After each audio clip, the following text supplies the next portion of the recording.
வணக்கம். 16ஆம் ஆண்டு சித்தர்கள் கூடும் சித்திரை திருவிழாவுக்கு என்னை சிறப்பு அழைப்பினராக கூப்பிட்டுருந்தாங்க. இங்கே வந்து பார்த்தா ரொம்ப ஆச்சரியப்பட்டேன். நான் இன்ஃபேக்ட் நான் ஒரு கிறிஸ்டியன், நாத்திகவாதியாகவும் இருந்த ஒரு நபர். ஆனால் நமக்கு மேலே ஒரு சக்தி இருக்குது அப்படின்றத புரிஞ்சு ரொம்ப வருஷமாகுது.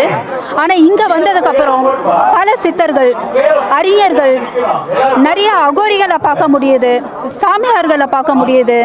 அதாவது தூய்மையான எண்ணம், ஆன்மீக எண்ணங்களுடைய நிறைய நல்ல உள்ளங்கள் இங்கே இருந்துட்டு இருக்காங்க. இவங்களோட இருக்கிறது எனக்கு ரொம்ப ஆசீர்வாதமாக இருந்துட்டு இருக்கு. நீங்கள் ஒரு பேசிக்காக வந்து கிறிஸ்தவர் சொன்னீங்க. கிறிஸ்தவராக இருந்து இப்போ இந்த நிகழ்ச்சியை பார்க்கும்போது எந்த மாதிரி தோணுது உங்களுக்கு? அதாவது கிறிஸ்தவர் அப்படின்னா நம்ம மற்ற மதத்தை கலந்துக்க கூடாது அப்படின்றது கிடையாது.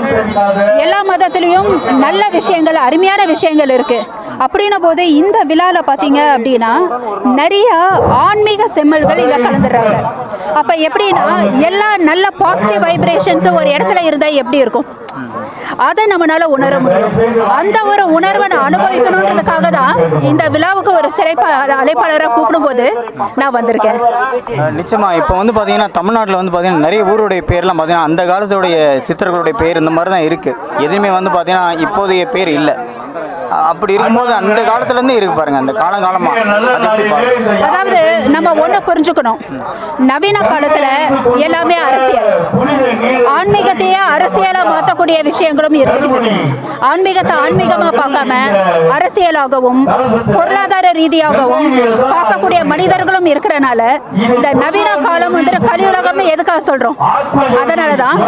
ஆனால் நம்ம வந்து ஆன்மீகத்தை நோக்கி பயணிக்கும் போது, ஒரு நல்ல ஆன்மீகம் சார்ந்த ஆளுமை இருக்கும்போது நிச்சயமாக பழையபடி இதே ஆன்மீக பெயர்கள் கொண்ட ஊர்கள், பஸ் ஸ்டாப் பேர்லாம் பார்த்தீங்கன்னா நம்ம ஒவ்வொரு அரசியல்வாதி பேர் வைக்கிறதுக்கு பதிலாக நல்ல ஒரு சித்தர்கள் தன்னுடைய வாழ்க்கையே ஆன்மீகத்துக்காக டெடிகேட் பண்ணவங்களுடைய பேரை அதெல்லாம் வைக்கிறதுக்கு வாய்ப்பு இருக்கு. ஆனால் சரியான ஆளுமை அமையணும். அந்த ஆளுமை அமையணும் அப்படின்றது தான் எங்களுடைய ஒரு வேண்டுதலாக இருக்கு.